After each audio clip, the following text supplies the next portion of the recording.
Hello and welcome back to the Fandom podcast. Today we're going to be doing our year rankings of films and shows we've watched of 2022. Yes. Hello. Right then, so we'll get into it straight away. So Josh, what is your number 28? 28. I have quite a few more than mine, so I'll start off. 28 is the Ice Age Adventures of Book Wild for me. Um, this film, I feel like the Ice Age franchise at this it feels unnecessary, and it doesn't even focus on Book Wild like it suggests. Yeah, it's forgotten what was at all about the original Ice Age film. Probably would have been like better as a series. So yeah, I did really enjoy this. Um, Moving on to 27, I've got The Bubble. This is a Netflix. Came out quite early this year. Um, just a bit of a random one I watched really. It it's a comedy. It's fairly funny, but I mean, because it's a comedy, they didn't really focus on the story, and so the story is just not there, really. So that's 27. Um, 26. I'm sure. I wish this could be higher, to be fair, because it's so iconic. Morbius. Oh, Um, enough said, really. yeah, I guess so. You just don't care for the characters. So many people die. It doesn't build up the characters and the story enough for you to actually be invested or care at all. It just feels like it's resolved too quick. So yeah, it just doesn't work. Um, I'd say probably one of the worst only Spider-Man worst films today. Unfortunate, but it's a comic. Um, 25.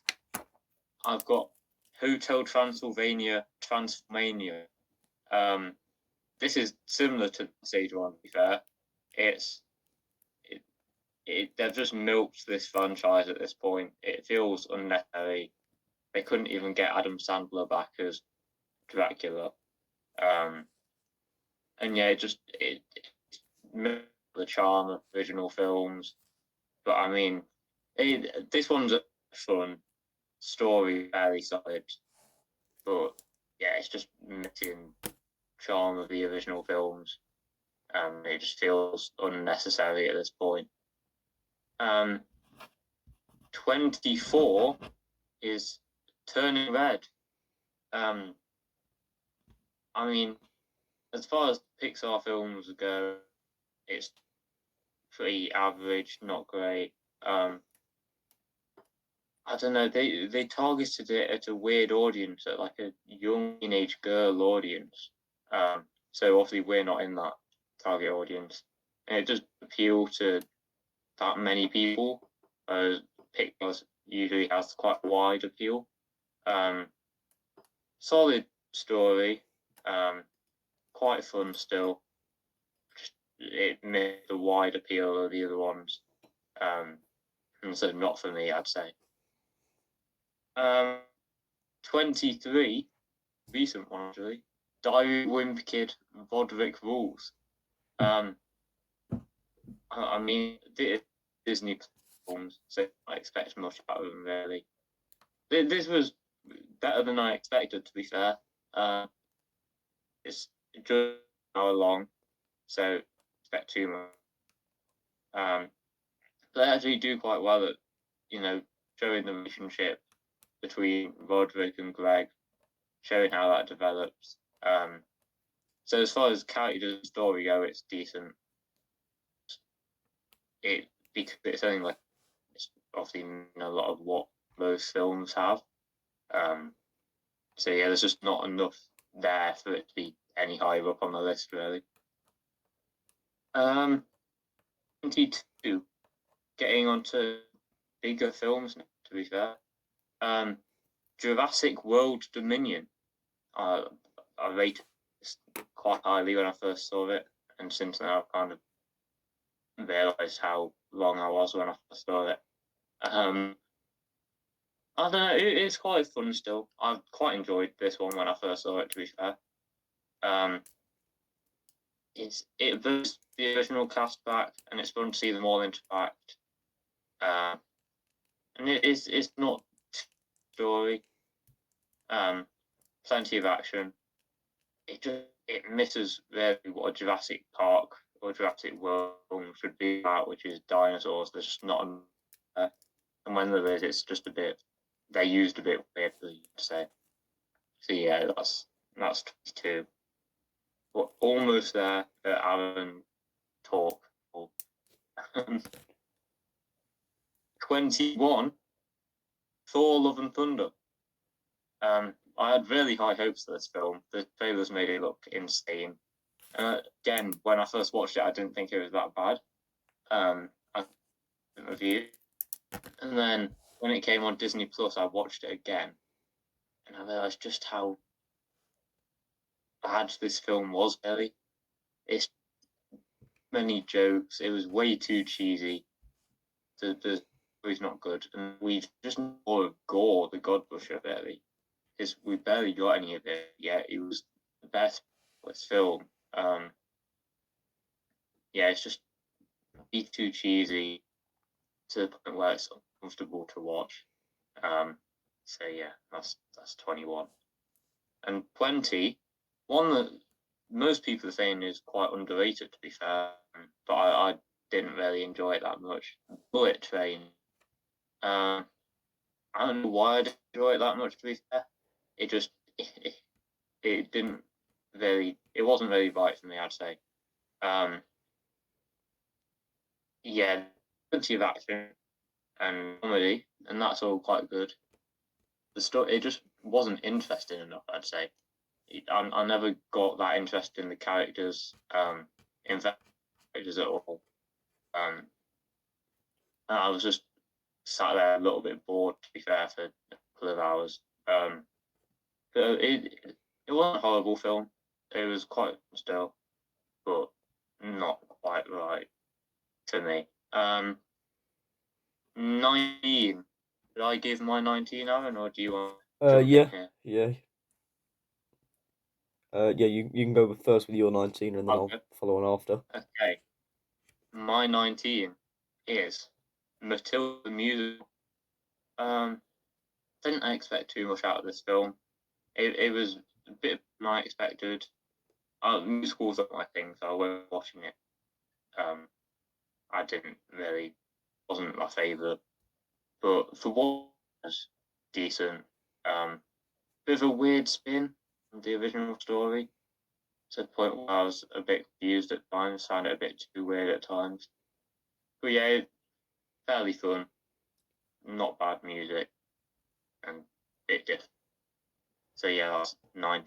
All right, time to tag me in. Okay, number 19, Turning Red. I think Josh summed it up pretty decent earlier on. Just not our target audience, and so that's why it goes bottom of the list for me. Okay, okay. 18 for me is Chippendale Rescue. Really cleverly used as like cameos from across the Disney brand and outside of the Disney brand. Um, Fun story. Um, uh, cool characters being brought back.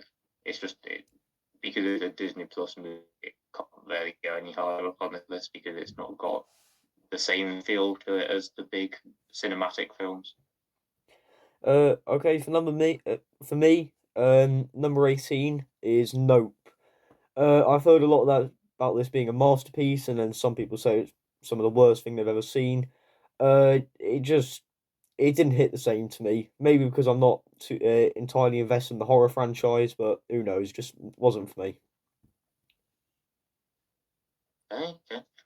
17 for me is Lightyear. Um, Again for Pixar, slightly underwhelming, pretty average, not necessarily bad, but nothing. It's missing the spark that Pixar films have. It's fun to see a new take on Buzz Lightyear. but it misses the magic and the emotion that's usually in a Pixar. Okay, so number 17 for me is Fantastic Beasts: Secrets of Dumbledore, the third film in the Fantastic Beasts franchise. All I can say is boring. Really, the storyline didn't progress too much in this. I even found it can be to be confusing at times, and it is a fail for me. Utterly terrible, boring film. So yeah, that's number 17. Well, 16th for me is actually Fantastic Beasts: The Secret Door. Um, I actually thought it was quite good. It was decent. I thought it was better than most people say it is. Yeah, it was an interesting story. It I thought the way they've taken it's not what it originally had was itself. It's very political now. Which I find interesting to see, but I can see why people would call that boring. Um, I thought so. Yeah, I thought it was interesting for what it was, and quite good. I thought, but it's missing the beasts. I think fantastic, really. Okay, so for me, number 16 is For Love and Thunder. Just it just didn't work. I mean, the thing is with Thor Ragnarok, they had a bit of seriousness in that film, and I think the jokes landed a lot better. But in this, it was a car crash, to be honest. They were trying to fit in jokes literally into every single sentence. None of the characters felt serious enough, and yeah, it just felt like a bit of a joke. So yeah. Yeah, yeah. 15 for me. One I literally watched this morning for the first time. Strange World. Um, is I thought this was good to be fair. Interesting to make between the characters. Um, they throw a few too many moral messages into there, so it gets a bit muddled about what they're trying. Um, it slightly misses that Disney magic, so I can see that why like not doing, and that's probably why I waited that it was Disney Plus to see it. Overall, still quite good, I'd say. Okay, next up for me in number 15 is Morbius. Uh, it's Morbin time, really, enough said. It just, I feel a bit bad for Jared Leto because it almost seems like the second time that a movie company tried to destroy his career with bad writing. But um, yeah, it just wasn't good. It just wasn't good. Yeah, yeah. Number 14 for me was The Unbearable Weight of Massive Talent. Um, I'd heard nothing about this film until I saw it at the cinema. Um, it is very funny. Not a comedy as I'd originally thought. It's very funny, obviously, but more of an action film as well somehow at the same time. Nick Cage, Pascal are great in the um, and yeah, as an actor, it's just it's it's quite good. I'll say. Okay, next up, my number 14 is Doctor Strange in the Multiverse of Madness. I know you quite like this film. For me, good in some parts, but I just don't think it had the same quality to go higher up this list. Yeah. Yeah. 13 for me is Black Adam. Uh, it's good. It's still good for a DC film, to be fair, even though the bar's not that high for DC. Um, the in the main role, the just is it Justice Society? Yeah. I think it is. They're interesting. They're great additions to the film. The only problem with this is it's a pretty generic superhero origin story. There's nothing. new or that different about it. Other than that, very enjoyable. Okay, for me, my number 13 is Jurassic World Dominion. Um, a bit like Doctor Strange, good in some parts, but just didn't have the same quality as others above this list. So yeah, I there were some parts of this that were quite disappointing, but I did quite like it when they brought the original cast back. You know, Jeff Goldblum basically carried this film. Yeah, yeah. And all for me is Project. I've got to say, this is a film for a Netflix film. Um, Ryan Reynolds, I believe it's Walker Scobell, are great in the lead roles as obviously um, very interesting seeing him good time, interesting concepts. Mark Ruffalo as well is great, and yet it's a very solid sci-fi film. All right. So my number 12 is Roderick Rules. You might be shouting at me saying like, "What the viewers? Oh, why have you put Roderick Rules, the bloody Diary of a Wimpy Kid film, above Doctor Strange or Nope, for example?" It, who knows? I mean, it seemed all right. You know, they played it safe, and um, it turned out to be all right. So yeah, you know, nothing special, but also gets itself 12th place, so not too bad. What's Roderick Hall this high, man? It might be too high, but it is what it is. Uh, Number 11 for me, the Guardians of the Galaxy Holiday Special. Didn't give any spoilers because Alan's waiting to watch it, but it's great to see more of Mantis and Drax in the main roles. Um, Kevin Bacon's a fun addition to the world. And you'd want holiday spec. It's got the cheesiness and the traditional Christmas holiday special, but it also mixes that the Guardian of the Galaxy very well and kind of this space Mars theme to it as well. And yeah, it works really well as a holiday special and a Marvel project. Yeah, number 11. Uh, okay then. So my number 11 is Black Panther 2. Um, the film was for Marvel this year. It was good.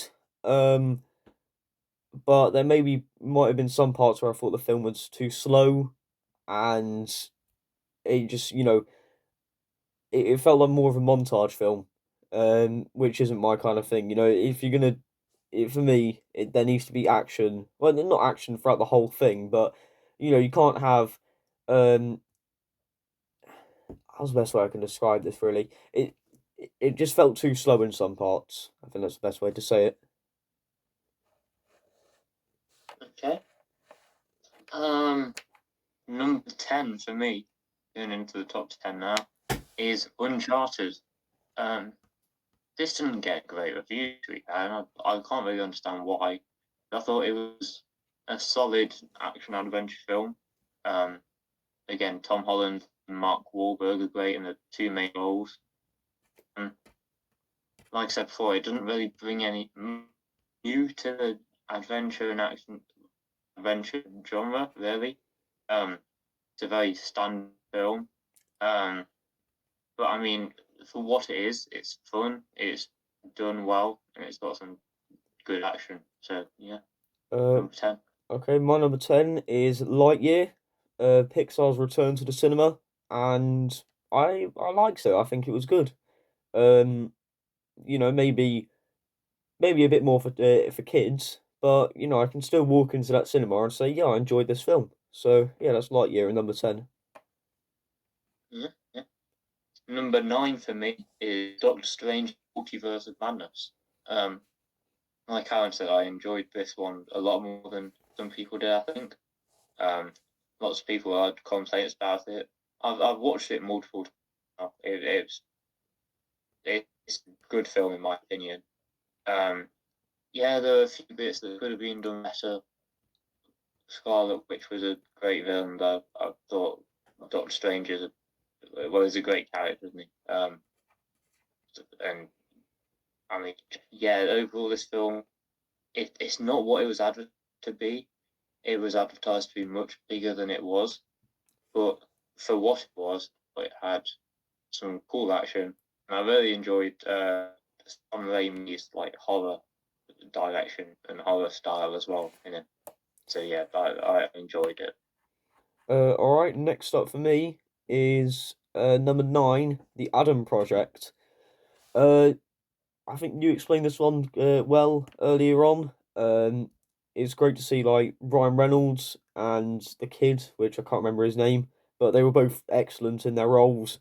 Uh, had great chemistry. And I just think the film went great overall. There wasn't really anything wrong with it, but again, like some things before, there's too many films better. Um, that I can only put in ninth. Yeah, yeah. Um, Number 8 for me, one that I've only watched in a week, Guillermo del Toro's Pinocchio. Um, Interesting and different take on the Pinocchio story. But I think it's very interesting because it puts it in a quite a darker setting. It deals with themes like death. It's set in fascist Italy. Um, so it deals with a lot of very different themes, the ones you'd expect from like the Disney version, for example. Um, I think the motion animation is very good. Um, they've got a great voice cast in. I know they've got David Bradley as Geppetto and you as the cricket. Um, so yeah, it's just a very good take on an old story, really. Yeah, fair enough. So my number 8 is Black Adam. Um, More of an action film, like you said earlier on, generic origin.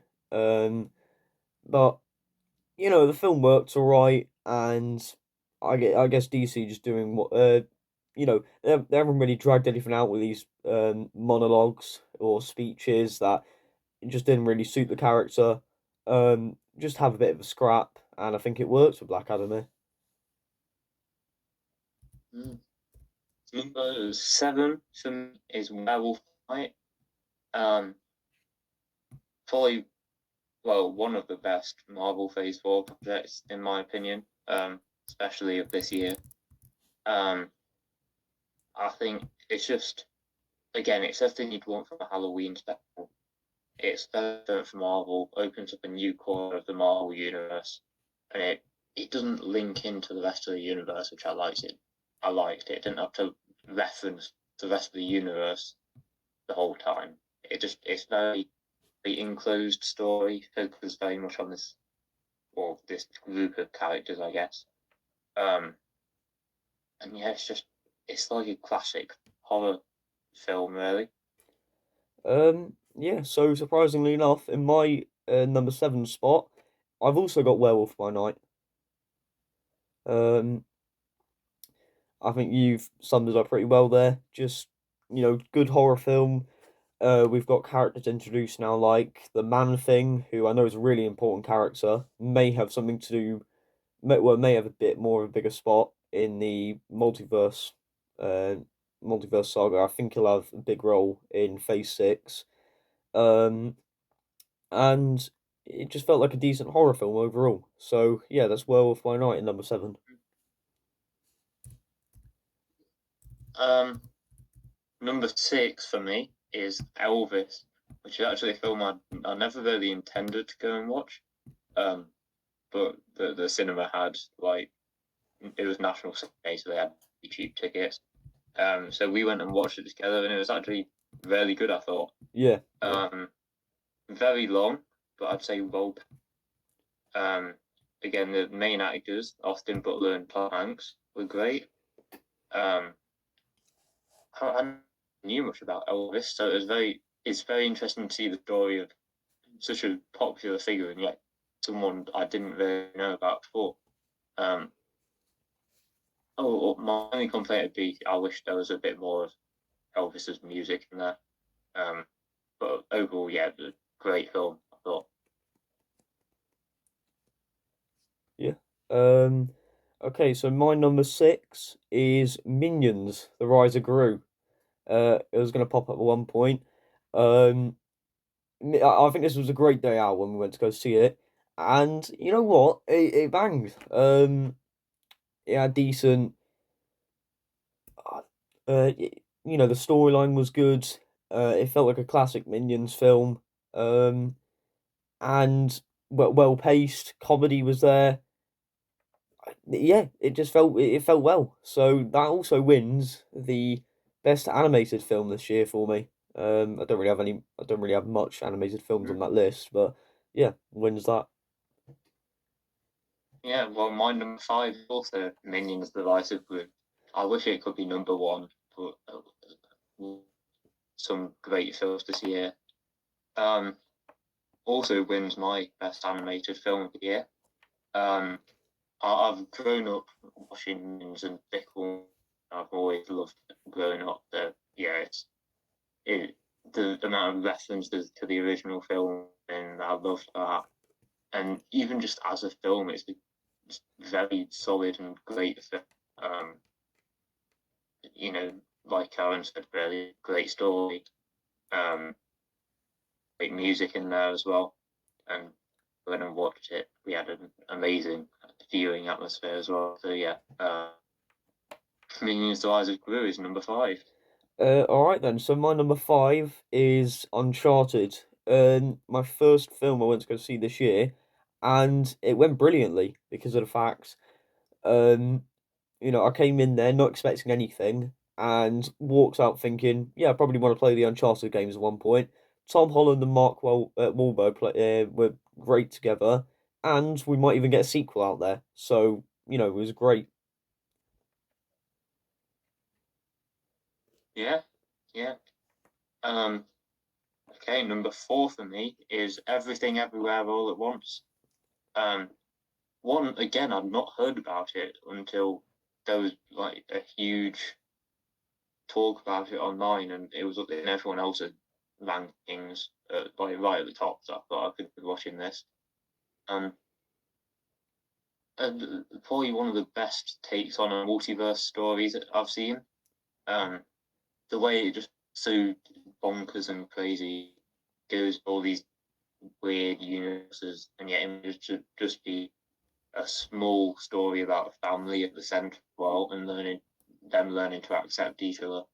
I thought it was just very well done, very beautiful, um, but yeah, just pretty incredible, really. Okay then. So, my number four is Bullet Train. I thought the comedy hit well for me. I think the joke about Thomas Tank Engine. I think it was Tangerine who really liked that one. I you know, Tangerine who really liked Thomas Tank Engine. The joke was used a lot. Uh, it didn't quite hit the same maybe at the end of the film. However, it was quite funny.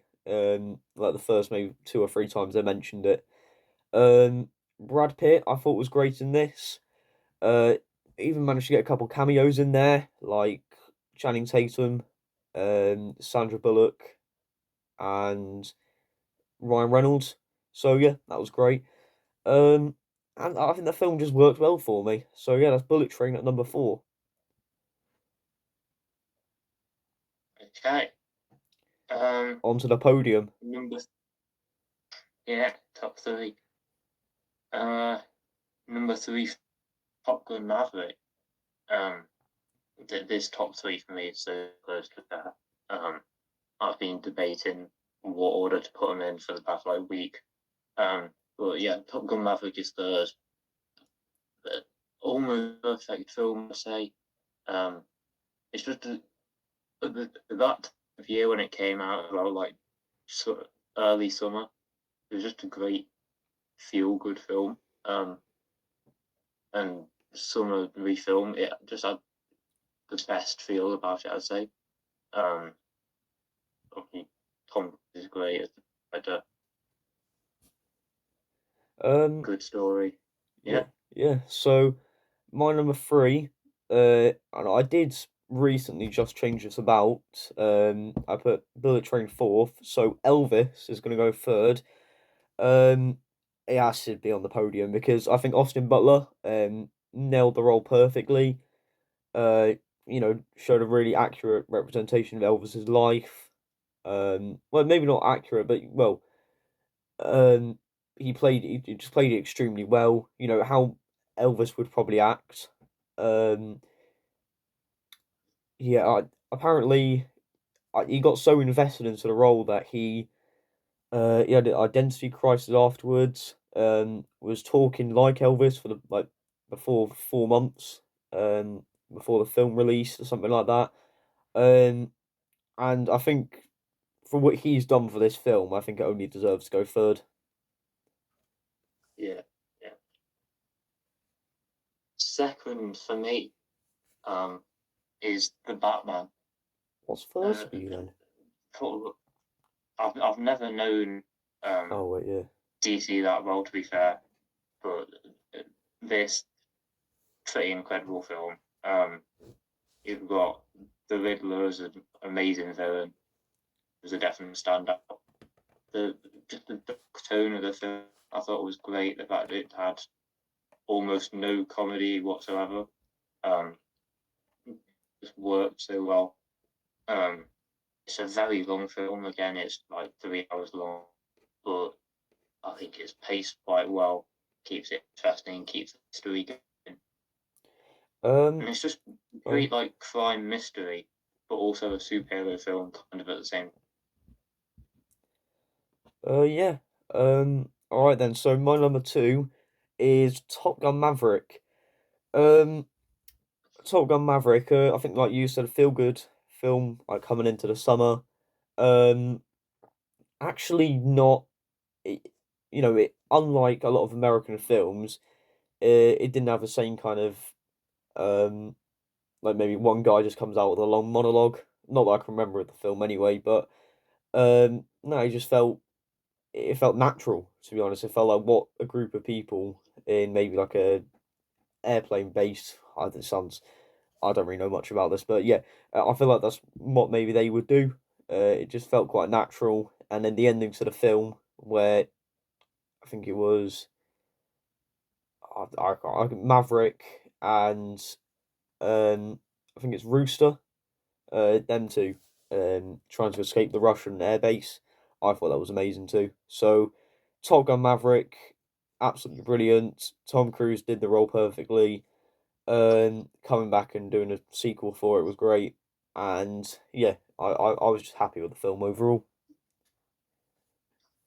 Okay, my top film of 2022 going to be quite an unpopular one. Um, but I went with Black Panther: Wakanda Forever.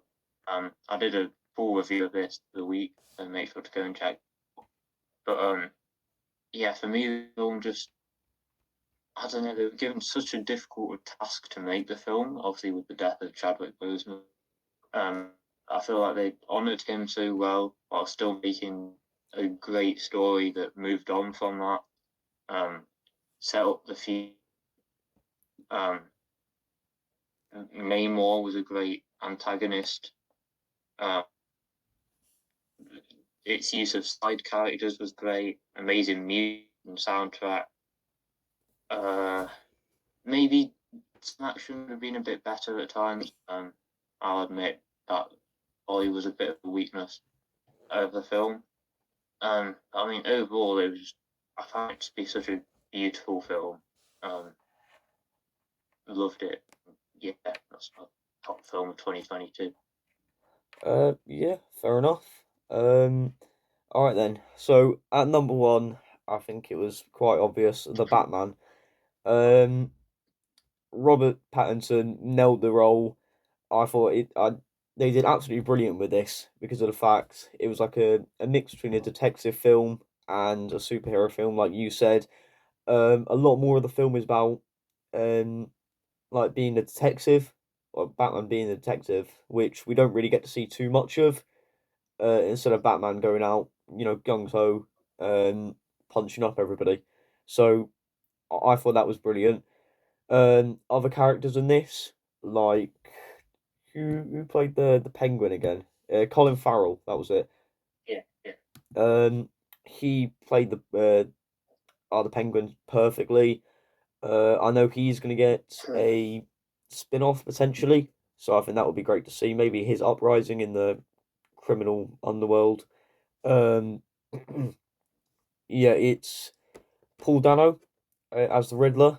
He played it all so brilliantly. I think the Riddler in the comics is always meant to be a bit of a fun character. Playing tricks on everybody. Just for taking he's taking the Mickey really. And in this, he comes out to be um psychotic. There's parts of the film where he straps a grenade to a person and then drives them into a funeral. Um, as he rips off a guy's face. Uh, I think it shows how much of a threat he is to Batman, and I can't wait for a sequel. I know they're planning to do three films in a franchise of this Batman, so whenever the next one released, where it's releasing, I don't really care. I'm just looking forward to it because I know the Joker, who is played by Barry Keoghan, I think it is, he'll be in it, and I can't wait to see it really. So Batman will take it for me. I think it's very well deserved. Yeah, yeah, All right then. So that's it for 2022. I think we've done a decent job there. Um, yeah, yeah. uh, yeah. Good, So good ranking. I think we'll call it there. Make sure to go check out the series ranking too. So thank you very Yeah, much, yeah. and we'll see you in 2023. Goodbye. Bye.